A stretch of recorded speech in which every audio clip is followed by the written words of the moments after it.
Coach udah take. Halo Sobat Trader, bertemu lagi dengan saya Wahyu Laksono.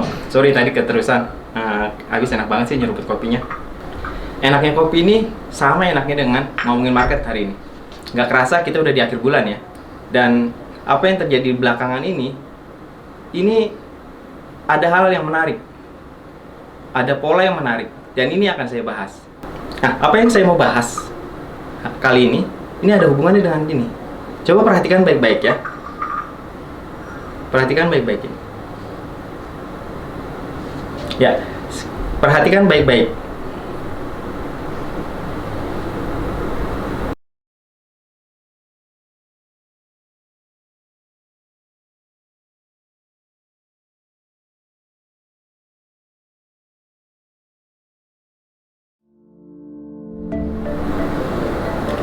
Oke, apa ini? Cangkir. Oke lah, semua udah tahu ya, nggak penting banget sih nanyanya. Jadi gini, apa yang terjadi di market belakangan ini mengikuti pola yang terjadi atau yang mirip dengan bentuk fisik dari cangkir ini. Bahasa Inggrisnya adalah cup and handle pattern atau pola gagang dan cangkir. Oke, jadi mirip kalau bahasa Indonesia pola gagang dan cangkir, cup and handle pattern. Ya, jadi ini seperti ini, pola gagang dan cangkir gitu. Tolong.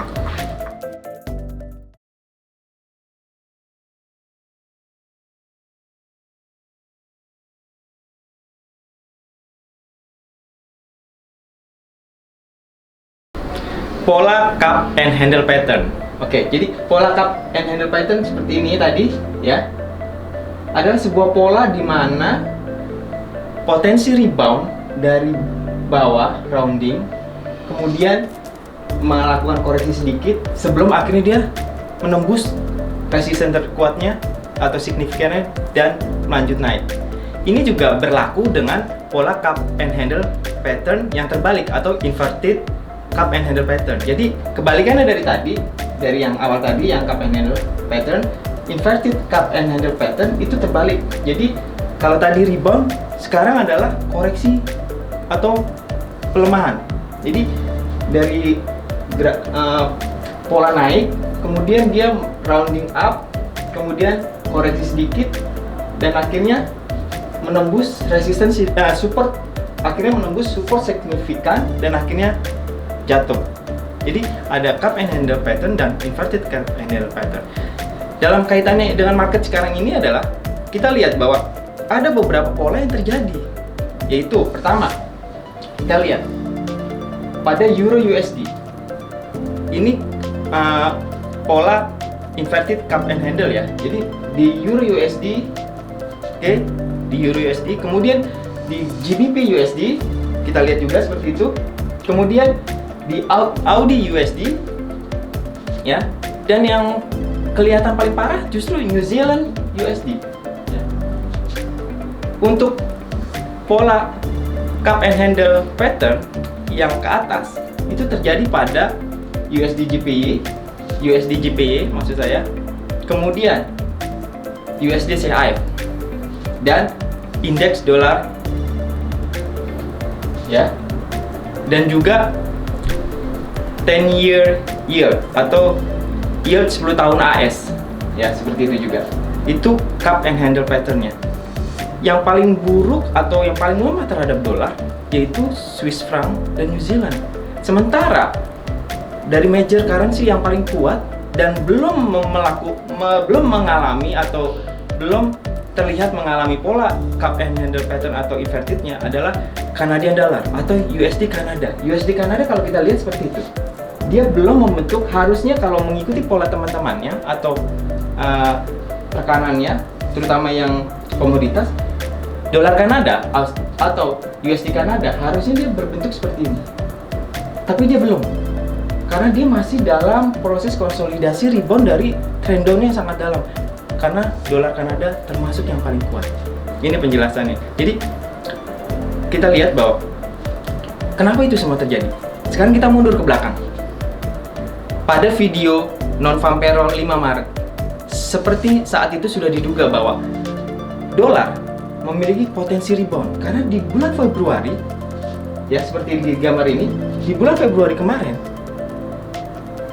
ya kalau kita lihat di edisi November kemarin, indeks dolar sudah melakukan tembusan breakout dari trend down-nya dia di bulan Februari, dan tepatnya setelah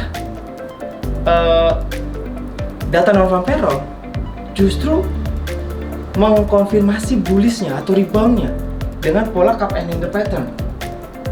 Seperti sudah diduga waktu data non-farm payroll itu, di dalam video itu diduga bahwa dolar akan memang menguat, dan benar, dolar menguat. Ini didukung oleh penguatan 10-year yield AS juga yang sudah menguat di bulan Februari awalnya.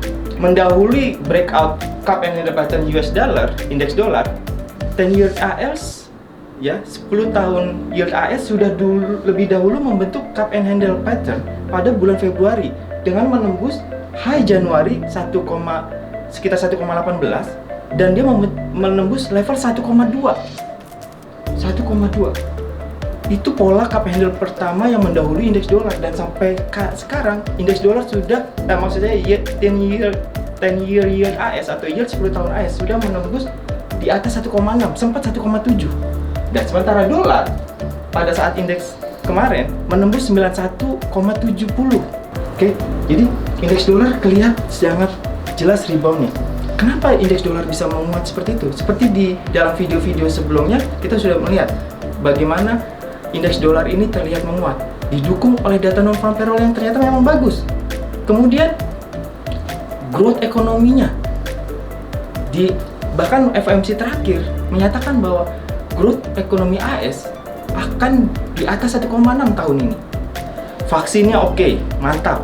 Kalah Eropa yang kemarin sempat ribut dengan AstraZeneca-nya yang seperti suspend atau ada masalah dan lain-lain. Yield AS yang terus menguat. Dan sampai saat ini kenaikan yield AS itu atau ancaman inflasi itu mempengaruhi kecemasan pasar. Jadi indeks dolar menguat, yield menguat, komoditas agak melemah, oil melemah, emas sudah jelas melemah. Bitcoin pun yang kuat ikut melemah. Jadi komoditas, oil, gold, Bitcoin melemah. Bursa saham juga agak melemah. Jadi wajar jika dolar juga menguat terhadap major currency seperti tadi, Euro, Pound Sterling, New Zealand, Australian Dollar, Yen, dan Swiss franc. Yang paling melemah adalah Swiss franc dan New Zealand, juga Yen. Sementara yang paling kuat dan belum mengalami tembusan cup and handle itu atau inverted cup and handle itu adalah dolar Kanada. Dolar Kanada lah diuntungkan dengan dia adalah negara terdekat Amerika Serikat, negara yang lebih kuat hubungannya dengan Amerika Serikat, yang secara kawasan diuntungkan oleh penguatan Amerika Serikat, penguatan ekonomi Amerika Serikat.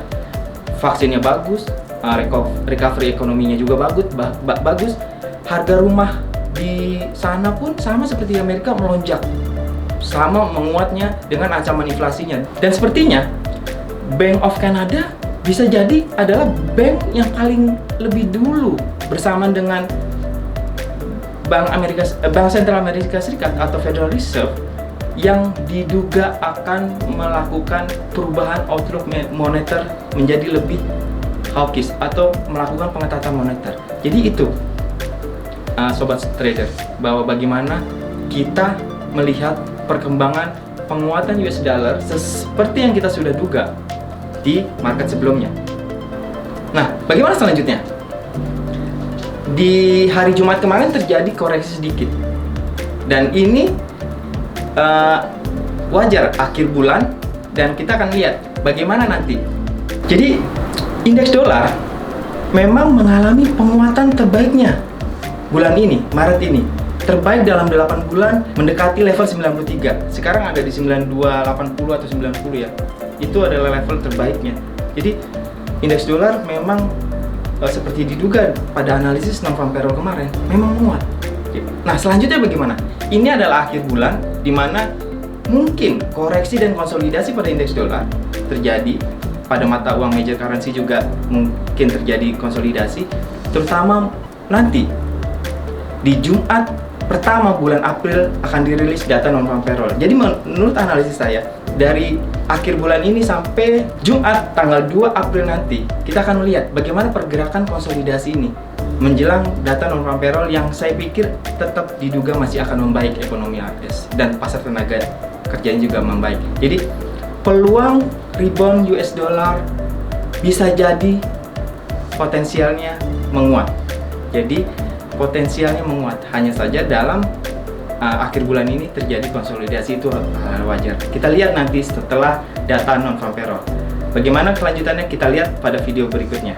Analisis non-farm payroll AS 2 April 2021. Oke, demikianlah analisis akhir bulan kita. Ingat, pasang stop loss, target yang rasional. Terima kasih. Salam profit. Saya Wahyu Laksono.